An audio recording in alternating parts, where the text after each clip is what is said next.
Last night, I saw Jay Kelly, directed by Noah Baumbach, starring George Clooney, alongside Adam Sandler, Laura Dern, Billy Crudup, and we'll throw Greta Gerwig in there as well. It's all sorts of folks. It's a Noah Baumbach movie. This movie is about George Clooney. He plays a aging movie star who's known only for playing himself, sort of. Is at a crossroads late in his life. So right away, I can kind of see how. I'm not going to say this movie's not for everyone because it is for most, but I can see how some people are just like, not for me. I don't need to see that 2 hours of George Clooney hero worship. But this movie is for me. I'm on the complete other spectrum of that. This movie is directly in my wheelhouse. I love Noah Baumbach. I love Marriage Story. I love. Let's just go backwards. I didn't love White Noise. I love Marriage Story. I love those movies that aren't great. Like, I love Mistress America a lot. Frances Ha, I feel like, is kind of hip not to like, even though that movie's really cool. I like While We're Young a lot. Squid and the Whale is probably not his best. I think Marriage Story is above it, and maybe even this one. But Squid and the Whale is an all-timer. It's like 80 minutes. Squid and the Whale is one of the must-watch movies of all time. Anyway. This movie was announced like a year and a half ago, maybe 2 years ago. And like I said, I didn't like Noah Baumbach's last movie, White Noise. That was like a sci-fi movie, and when this one was announced, I'm obviously paraphrasing, but it was essentially announced as Noah Baumbach's directing a movie with George Clooney and Adam Sandler and Laura Dern, and it's about adults being sad and talking to each other. And it's like, cool. That's what Noah Baumbach does best. I'm glad we're going back to that. And then it kind of was pretty quick from there. With Netflix behind Noah Baumbach, he kind of pretty much does whatever he wants, I guess, for these last, 6 years, which is where Netflix is good.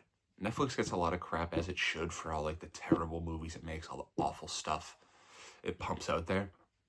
But when it's got a guy like Noah Baumbach that it got in, 2017, I think they've even been working together, and it's just like, here you go. Here's pretty much as much money as you'll need, realistically. It's not like they're letting him make friggin' Avatar. But, yeah, they're giving him all the money he needs to get who he wants, to make what he wants, to make it when he wants it. And that's where Netflix is really good. Off the top of my head, Guillermo del Toro, obviously. He had Frankenstein this year. They do that. They have a couple directors that they really do that with. And I think Greta Gerwig they're going to work with, which I don't like. That's where Netflix isn't good. But not more on that later. None on that later. Anyway, so this movie premieres at the Venice Film Festival at the end of August. And I know to some people that's like the adults, the teachers, and Charlie Brown talking, where you don't really care. And while I can see how 90% of the people who will see this movie don't care, this is important in the story of the movie. It premiered to pretty warm-ish reviews at the Venice Film Festival, which was honestly kind of surprising. It was like a juggernaut of. I've been pretty into the award season this year, and it's kind of like supposed. A lot of people were like, "Yeah, we're thinking it was gonna be in the top 5 major players, one of the big time players, and a serious contender to win." And then right after Venice, it was like, "Oh, maybe not." People were really not that into it. Some people liked it a lot, but there was a lot of people that right away were like, "Not gonna happen." And then a couple weeks later, or no, even a couple days later, actually, it was pretty quick. It comes over to America, starts playing at the American film festivals in New York and at the Telluride Film Festival. And the American crowds and the critics, those are more audience-heavy, I think, festivals. And the Venice Film Festival is a little bit silly, I think the reviews that come out of there. Again, none on that later, especially as of late. But it comes over to America. People love it, especially the general audiences. These festivals, like I said, I think they have a lot more audience screenings for folks like myself, obviously not me, but people who can just kind of go to these movies, buy tickets, buy these very expensive tickets and see these movies if they want. And they liked it a lot.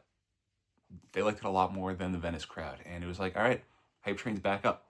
I was once again back in the front seat of the hype train. Anyway, and then I guess that's pretty much it. So I see this movie at the Coolidge Corner Theater. So I'll do 20 seconds on it. I think it might be the best theater in the world. I've only been to maybe 20, 25 theaters, but it's just it's a classy joint. There's no other way to put it. For the marquee outside and the seats, the marquee outside, the seats inside. If you want to get into the nitty gritty, they got really good popcorn. The tickets aren't crazy. They play everything that you should want to see. Yeah, I think it's the best theater for my money in the world. No free plugs, but if they want to start pushing the show, I'd be happy to work with them. Anyway, so I get there, and I see on the marquee, Marty Supreme Dream Big. And I'm like, what the hell is this? I think it might just be like advertisement or whatever, or like I'm thinking maybe they're doing a screening there soon. And then I see a poster when I walk in, and there's all sorts of like, not security, but like, and not like press, but like people, like workers outside of the theater. And I say to the guy scanning my ticket, I'm like, as helpless as I ever have been in my life, maybe, I'm like, did you guys show Marty Supreme tonight? And he's like, yeah, it was like I think they released it through the studio. I don't know. They had to turn away like 150 people or something. I was like, oh man, wow, that's crazy. And he's like, yeah, and yeah, theater too. And I was like, so it's full, right?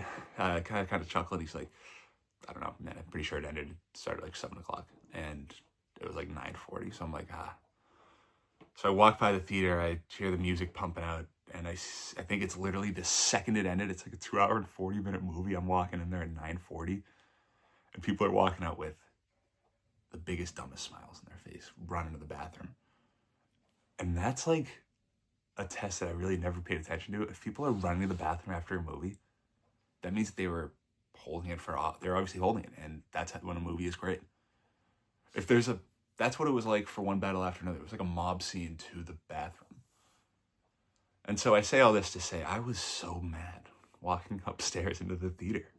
I had no idea they were playing J. Kelly over a month before. Granted, it was my mom's birthday, but I feel like she would have understood if I got my grimy, slimy, dirty hands on tickets to J. Kelly. Marty Supreme. Any asshole can see J. Kelly last night. Anyway, so I go into the theater. For my infamous sentimental value walk-in moment, it's the same exact theater, and I'm like, I got this. So I master these stairs. I march right up like I own the place, and I sit in the same spot. It's kind of like my perch.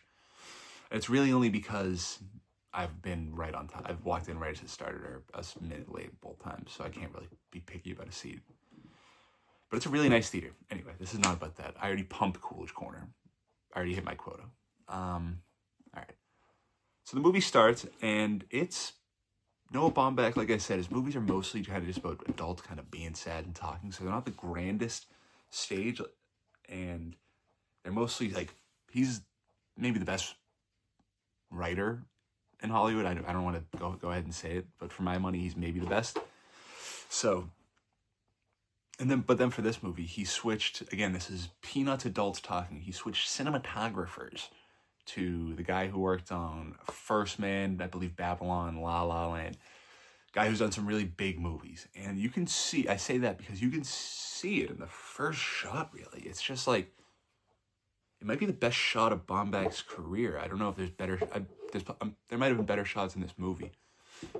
No, I don't think there was. The first like 3 minutes is the best a Baumbach movie has ever looked. Maybe White Noise. I didn't love White Noise. I watched it at home, a crummy little TV. But it was really nice, and you could tell right away. And then right away it goes to Clooney. I'm not going to like dig into the plot too much. I'm not going to give anything away, even though it's J. Kelly and it's like there's things to give away, I guess. But I'm not going to do that. And right away, it's like, I'm all in. Like I said, it's George Clooney hero worship right away. Beautiful lighting. It starts with him dying in a movie, like as his last scene, filming his last scene in a movie. So it's a really great way. It's like kind of jacking its own, you know what? But that's what great movies can do right away, because they have something to jack. And it's Clooney brings you in right away. And Sandler does too. It goes kind of back and forth between Sandler plays his manager, who's kind of trying to be a family man. And it kind of goes back and forth in that first scene. And it's really well done. The first scene's great. It pulled me right in.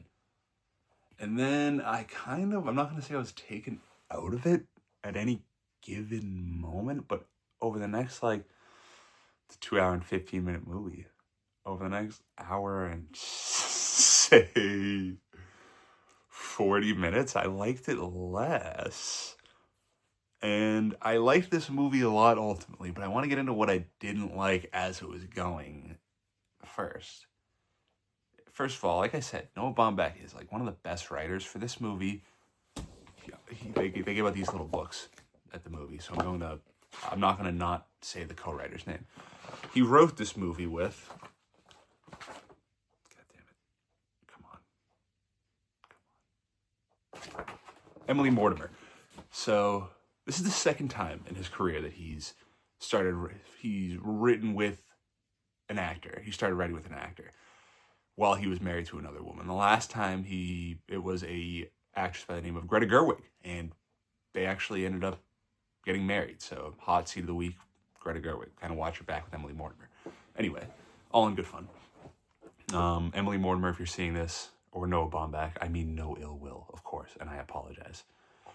Anyway, I don't know if I said this yet, but the writing felt clunky and like not on the nose a lot at times. And I went to find Emily Mortimer's name. Again, I'm not trying to bury her, and I'm sure Baumbach wrote a good amount of it, of the clunky writing himself.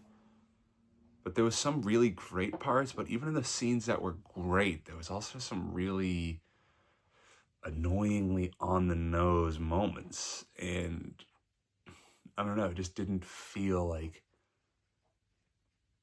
it felt like below Baumbach at times, a good amount of the writing. And then, so yeah, I was kind of liking it less as the movie went on. I like Clooney's performance a lot. Like I said, it's kind of just him, the camera's on him a good amount, and Sandler as well, but it's just like, a lot of it's kind of just right there for Clooney, and he's given the most to do, and he does a really good job with it. It was written for Clooney, and it shows, and I don't know what else. I mean, I'm sure you could have obviously had someone else play the role, but the fact that he took it and did such a great job with it, and they wrote it for him, it's why the movie works so well. Clooney being Jay Kelly is believable. Like, sometimes, again, I can't really think of another one off the top of my head. Obviously, that's kind of the theme of the show, but I feel like if you have another act, like Patrick Wilson plays an actor in this movie, and you don't really buy it at all. Like, I know Patrick Wilson's not a star, but he kind of has a star look, but he's like another actor in this movie. He plays another actor in this movie. And it's like, all right. It's like, all right, sure. You're not Clooney, and you're not Jay Kelly. I don't believe you like I believe Jay Kelly. Anyways. And then so in this movie, he kind of reaches a crossroads because I'm not giving anything away here. His daughter's graduating high school and going to college, and he has just finished wrapping a movie as the summer starts. But she's going over to Europe for the summer. And he wanted to spend time with her, so he goes to Europe to follow her. Not in a creepy way, in a nice, cutesy-ish, father-daughtery way. Yeah. But when he gets to Italy in this movie, I'm not giving anything away, and he gets on a train, because it's a train that she's on. I don't want to say there's a terrible scene, because I liked it a little bit more as I thought about the movie. I've liked this movie so much more with every passing second. I'm curious to watch it on Netflix. I might even go see it again. I have really nothing going on today. I might just go see it again. So there's one scene on this train where he's like, they get on this train, obviously, and there's no first class. They say it like 4 times throughout the first 20 minutes, half hour of the movie, or not half hour, all building up to it. They mention 4. They make sure to hammer into your brain with a nail. There's no first class in this train. So Jay Kelly's gonna have to ride with the common folks. Jesus Christ. They still make common folks. Anyway, so he gets on this train and people are recognizing him, and it's cool. I like that stuff. Like I said, I say that a lot. Like I said, there's a lot of George Clooney hero worship. That's kind of what the movie is about. And I like that. So I like the parts where it's like, oh, Jay Kelly, that's Jay Kelly. And that's an Italian accent, if you can tell. Anyway, so he gets in this train and he's walking through the aisle and he's looking at these people and he's like, oh my God, they're just normal people. They're just regular. They really do still exist. There really is still normal folk out there. And it's like he's at a zoo looking at these people. He looks at a woman who she's sitting down. She unwraps a sandwich. She takes it out and puts it on on her tray. And then she takes out a drumstick and puts it next to it. Not even like, it's like a skinless like a cooked drumstick. It's like not fried, and she just puts it next to it. She's putting like pepper on her sandwich. She had a pepper shaker. It's like, and he's like looking at her, and he's like, "Oh my god, what the hell is this? Like, I cannot believe the salt of the earth. I can't believe humans still make them like this." And this scene really annoys me. And in this scene, there's one lady that's like, "Oh my god, Jay Kelly, you must be the." If you want to zip through a little bit, I'm giving specifics of this scene ahead. But she's like, "Oh my god, Jay Kelly, the movie star. You must be the happiest person alive. You must always smile." And he's like, "Oh, well, maybe you wouldn't, maybe not, ladies and gentlemen," or whatever he says. He doesn't say that. And then there's one girl in the cart or a woman, and she's like, "Oh yeah, well, you haven't won me over yet, Jay Kelly." And he's like, haha, he does the whole Jay Kelly, George Clooney charm. And she's like, "I bet you're sad. I would never want to be a movie star." And he's just kind of just tilts his head, smiles, and struts away, actually, after that. He doesn't really put too much stock into that. But that's like, this whole scene just felt so on the nose. And there was one line I hated. Am I done saying what I hated? Because I ended up loving it. So I want to have this be the transition. In my notes for what I didn't like, underneath I wrote, I take a lot of it back. Again, I'm giving away specifics here, so maybe jump ahead like 30 seconds. But there's a Laura Dern, Adam Sandler storyline, which I just don't love. Like, just a forced, let's just make this thing about. I'm fine with them having their own singular lives, but don't try to force like another kind of failed love story. So Laura Dern's character is very unlikable. She's incredibly charming in general. She's one of the best actors working. So she makes the character not likable, which does a really good job with it. Characters don't have to be likable, but I mean, just whatever. Anyway, yeah, had no use for that whole storyline. Anyway, so what I loved, there's one scene that I hated when he said it. It's in the trailers, and I liked it in the trailers, but I didn't love it in the heat of the movie. And I'm going to kind of get a little too wacky dog saying something serious, I guess. But a guy says to, an old Italian guy says, Jay Kelly, he's like, I see my whole life. And I think I like crossed my arms in the theater. I didn't actually, but like I like rolled my eyes in my head, whatever. I was like, I just thought, or I could just say, I thought that was dumb.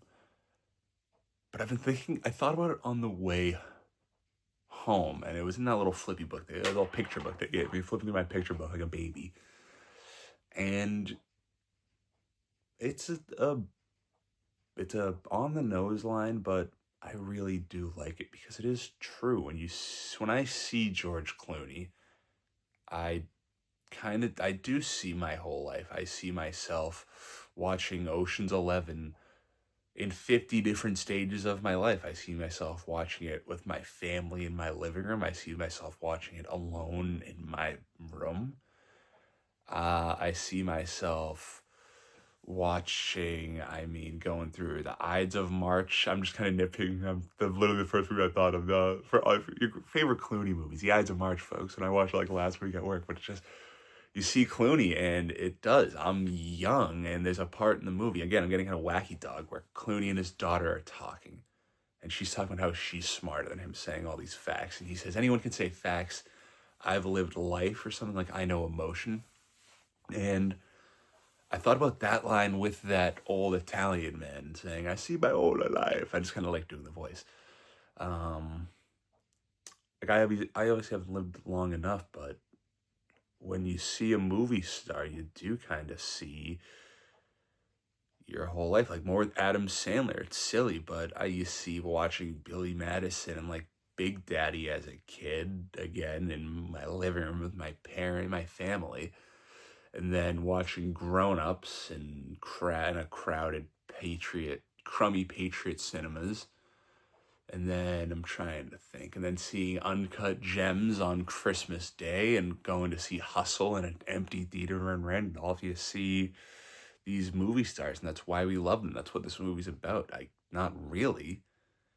In a way, it kind of is, because he's questioning whether it's worth it at all. And it is, because for so many people, that line rings true. You see these people and you see your whole life. Years from now, I literally looked up and I saw Tom Cruise. Years from now, when I'm old, I'll see Tom Cruise is great, and I'll see a guy like Timothy Chalamet, a guy who I will see every stage of my life when I saw all of his movies, when I see him, and I'll love him for that, and he'll be a part of everyone's life. And that's what makes this movie, that's why I ended up overall liking this movie so much, because it kind of, you hear love letter to Hollywood and love letter to cinema a lot, but that kind of is what this is. It's a love letter to movie stars. It's like, it sort of shows, I was going to say something wrong there. It's a love letter to these movie stars, and I was almost too cynical, maybe because I was so mad about Marty Supreme for the first hour, for the middle hour and a half, but for the end of the movie. And if you want to jump ahead again for like a minute or so, because I'm going to give away the ending of the movie here, it ends with a montage, like a cut up of moments from George Clooney's career, and they use that as Jay Kelly's career. Obviously, it kind of sounds cheesy, but it's really not. So he's going to Italy to accept like an award at a festival, and they play like a little tribute for him, and it's like maybe a minute and a half, and it's great. You see him from, obviously, you see him in Ocean's 11, you got Michael Clayton in there, Oh Brother, Where Art Thou? I always feel like LeBron doing this, but you just see him at all these spots, like when he's young and he ages, and then you see him get older, and he's looking around and he's watching these people watch this cut up, and the people love it. The people love him. It's all, he says, I don't know if I have this right, he says, it had to have all been for something, what if it had to have all mattered? And it does matter. Movies do matter so much. And I feel, no, I'm not going to feel dumb saying it, but it's nice to have a movie like this. Again, love letter to cinema is thrown out a lot, but this really is. It just reminds you why you go to the movies, why you love the movies, why they're a part of our lives, why they mean so much. Actually, I just started crying. Imagine I burst out into tears there. It's why we love the movies. Jay Kelly shows me why I love the movies, and it's why we go to the movies, and it's why we play the goddamn game. Anyway. Whatever.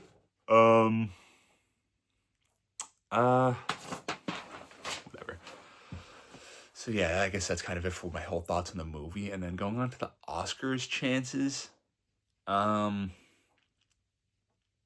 was kind of an interesting story. Like I said, the whole review cycle, people were out on it, and then now it's kind of became like an underdog, like a plucky comeback story. And for Netflix, it's and I'm gonna go Charlie Brown teacher mode here, but studios rarely get 2 nominations for Best Picture. Wow, Chris Paul will be retiring after the season. Breaking news on the show. Maybe we'll try to get him on to talk about that and how George Clooney and Jay Kelly have changed his life. And maybe a Baumbach. I feel like he might have a Baumbach take. Anyways. For the Oscars, it's Netflix is a lot on its plate, and this year feels different. There's a lot of studios that are kind of fighting. I feel this year feels like a lock where I don't have the numbers. You'll be surprised to hear of how many times a studio's gotten multiple Best Picture nominations. But this year feels like a lock for at least one, maybe even 3 for one studio. And for Netflix, you got Jay Kelly, you got Frankenstein, you got Train Dreams. Those are its real 3 contenders. I don't know if I'm forgetting something. No, I don't think I am. But so yeah, those are kind of it. And I think if you're power ranking, I do not have a lot of water left, and I don't want to have to get up and pause this. If you're power ranking the love, the momentum, and the hype, it's incredibly tough to do. That's why this job is so hard. It takes so much guts that I'm doing this. Frankenstein kind of had its moment. And I don't know. I think Frankenstein's the most likely. And I think Jay Kelly is. Well, all right, let me do everything else. I think George Clooney is almost like is where the movie goes as far as Clooney goes for Best Actor. So I'll do that last. Not important. For supporting actor, I think Sandler's in. I didn't love his performance. I think if he won for this one, it would be kind of disappointing. The Adam Sandler Oscar hunt will only be so fulfilling if it's for something that he truly deserves it for. And even the nomination, if he gets it for this, it feels like telegraphed in a way.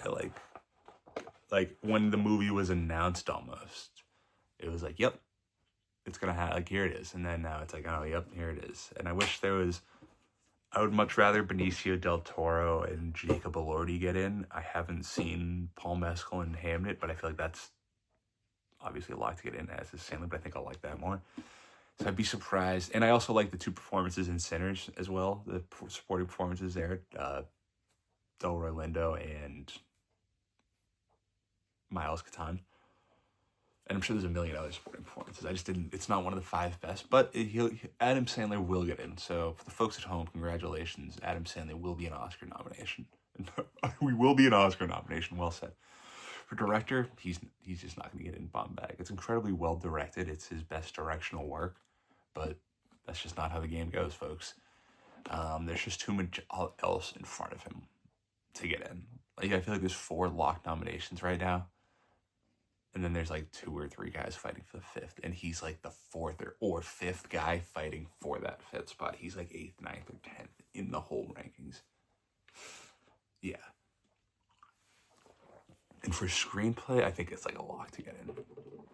I was going to say Jay Kelly movies. Noah Baumbach movies are basically a lock. I'm getting quieter, but I don't know why.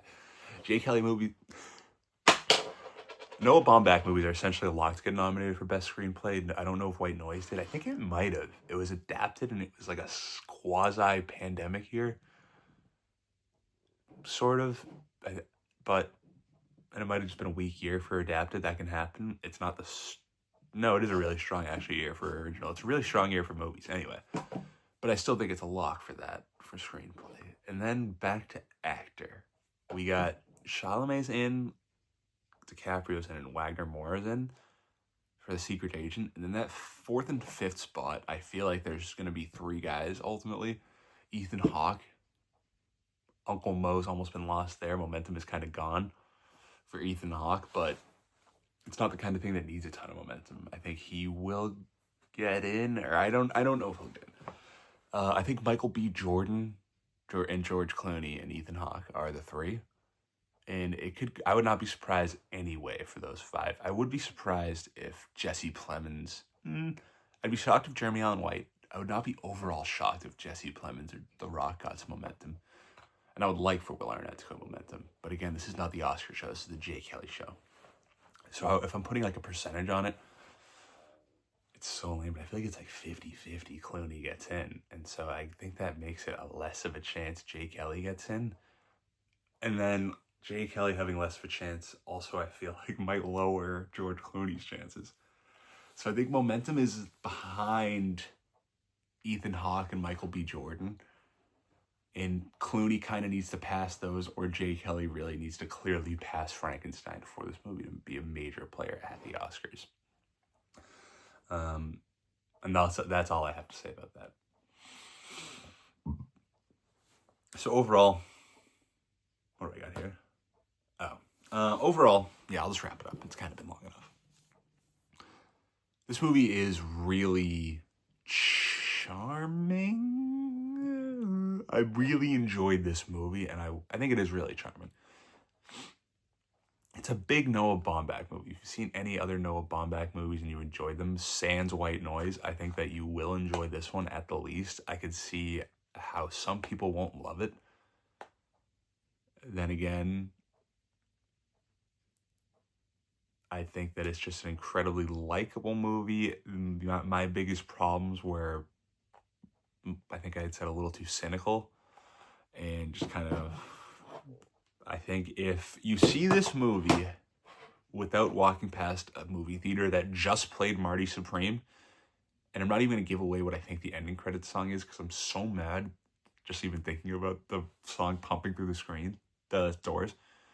If you don't walk by a theater playing the end of Marty Supreme on your way to see this movie, I think you'll have a hell of a good time at it. And if you can, go see this movie in theaters. This is a Netflix movie that really it doesn't need to be seen in theaters, but it should be appreciated in theaters. I think it's going to play for like 2 weeks. I'm screaming into the nether, I think, there. I imagine I'll convince exactly 0 people to see it in theaters. And it's playing in like legit 20 theaters. It fits on one page of the book. But go see it. And when it comes out on Netflix, watch it. And I don't know. Yeah, that's it. Thanks for watching, folks.